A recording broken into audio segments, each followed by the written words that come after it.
आज हम लोग पढ़ते हैं टेंस।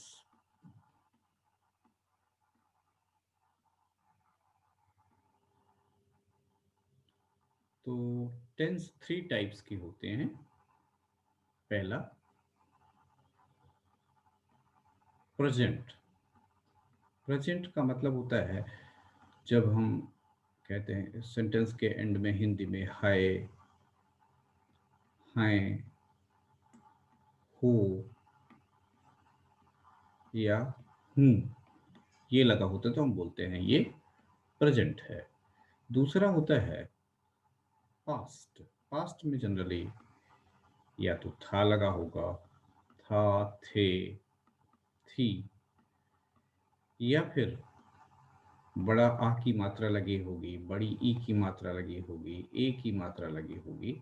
वो हम देखेंगे कैसे। जैसे उसने पढ़ा, उसने उस लड़की ने पत्र लिखा, वह गई, वे दौड़े, तो ये मात्राएं लगी होंगी वहां पर।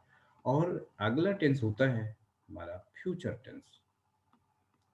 फ्यूचर के एंड में गा, गे, गी लगा होगा। वह जाएगा, वह पढ़ेगा, वह लिखेगी। तो ये तीन टेंसेस हो गए। लेकिन अब क्वेश्चन ये है कि क्या इन टेंसेस के भाग भी होते हैं, पार्ट्स भी होते हैं? तो हाँ, हर टेंस के चार पार्ट होते हैं। तो every tense has four parts. ठीक है, हर टेंस के चार भाग होते हैं, वो हम देखेंगे। पहला होता है सिंपल, दूसरा होता है कंटिन्यूअस,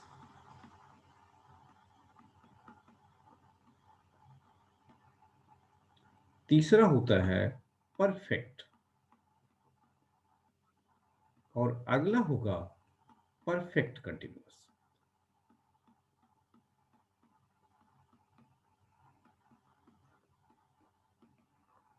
तो इस ढंग से हम कह सकते हैं कि तीन तो टेंसेस हो गए और हर एक के चार पार्ट्स हो गए।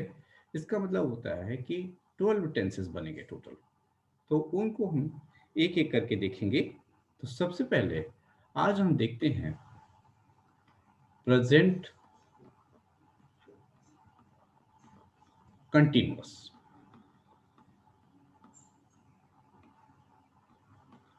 प्रेजेंट कंटिन्यूअस हिंदी में रहा है, रही है,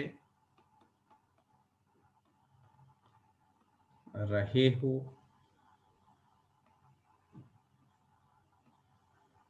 यह है,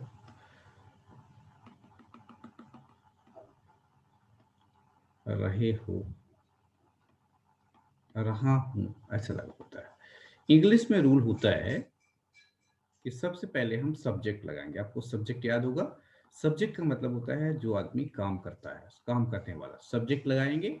इसके बाद लगाएंगे इज, या फिर आर, या फिर एम, और फिर वर्ब लिखेंगे। अब वर्ब में हम आई एन जी लगा देंगे। एग्जाम्पल देखते हैं।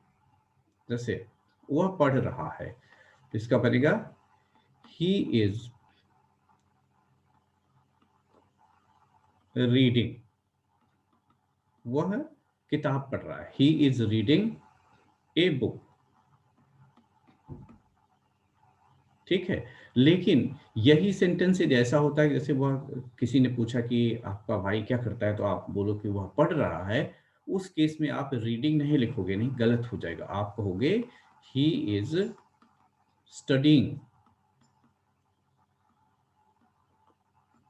He is studying. तो लगातार किसी क्लास में पढ़ना, किसी चीज को पढ़ना, उसको हम स्टडी कहते हैं। जब कोई चीज लेकर के सामने किताब और या न्यूज़पेपर, उसको जब हम पढ़ते हैं तो उसको हम रीडिंग बोलते हैं, या रीड करना। तो he is reading a book, वह किताब पढ़ रहा है। ये कंटिन्यूअस टेंस है, क्योंकि ये जो आई एन जी है ये बताता है कि कोई भी काम कंटिन्यूअसली चल रहा है। दूसरा एग्जाम्पल लेते हैं। It is raining. इसका मतलब हुआ कि बारिश हो रही है। She is sleeping. इसका मतलब है कि वह सो रही है। They are coming. इसकी मीनिंग हुई वे आ रहे हैं।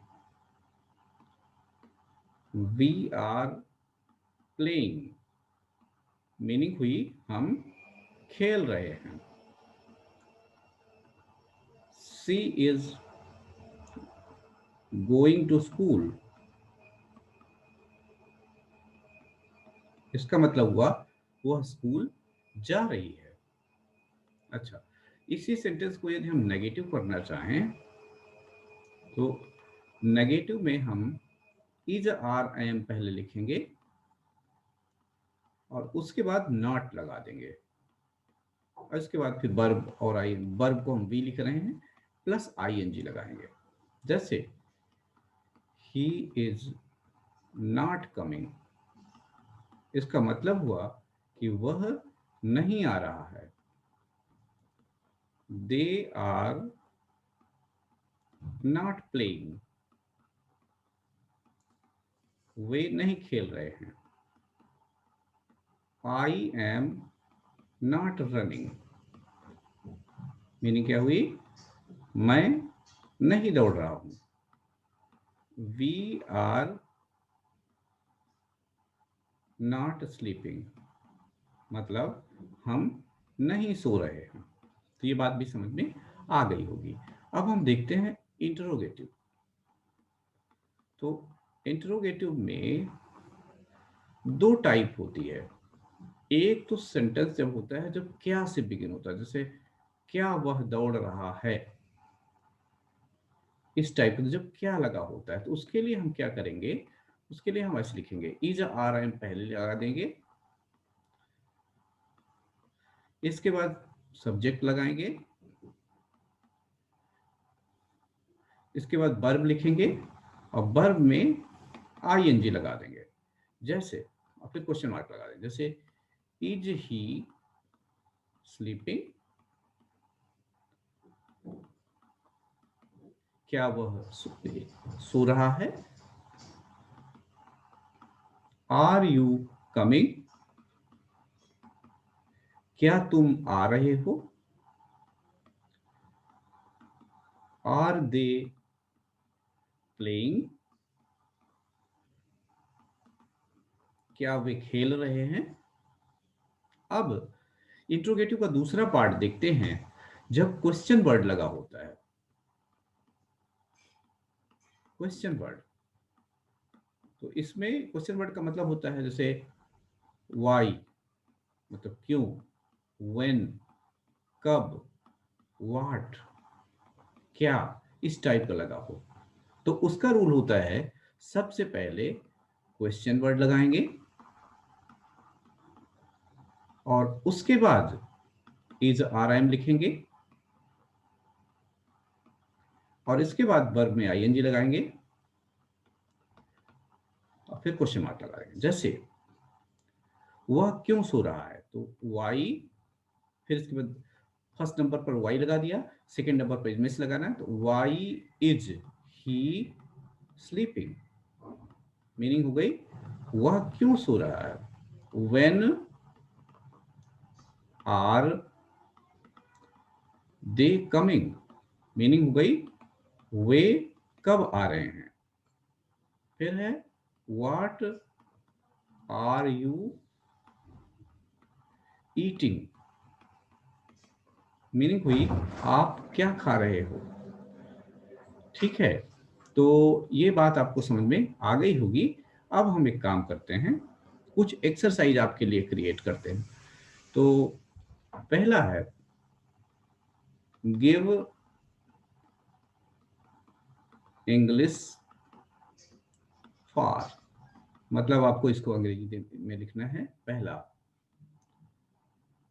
वह सो रहा है।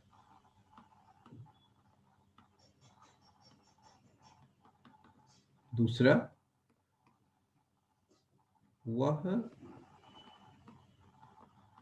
नहीं दौड़ रही है। तीसरा, वह क्यों आ रहा है।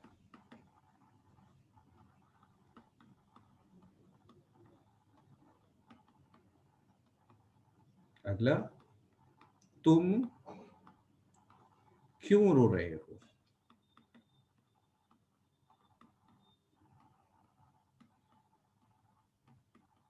तुम क्यों रो रहे हो।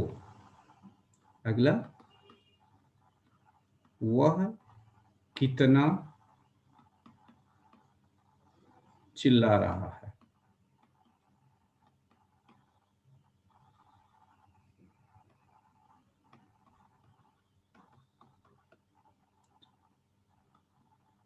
कितना होगा, कितना का जब ट्रांसलेशन आप करोगे तो ये बन जाएगा हाउ मच। क्यों के लिए हमने बताया था वाई। अब चिल्लाना के लिए वर्ड आप यूज करोगे शाउट। ठीक है। अच्छा, अब इसका उल्टा,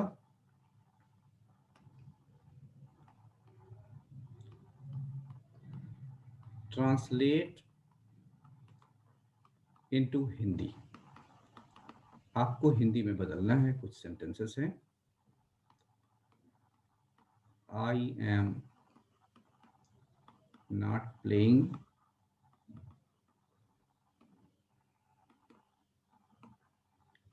she is going for a walk.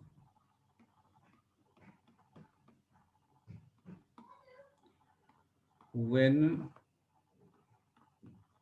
are you coming?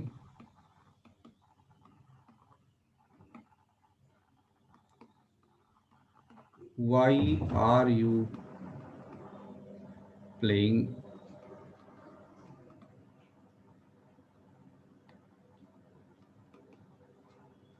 How much is she paying?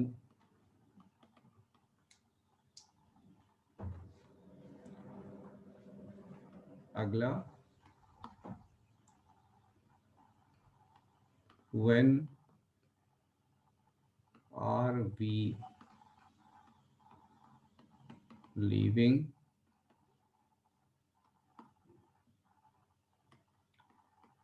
How much are you paying?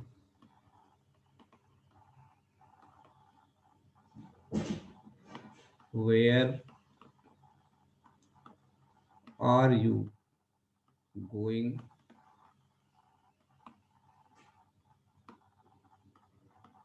Why are you thinking? और लास्ट है,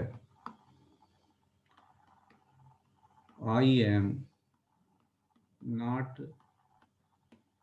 enjoying the party।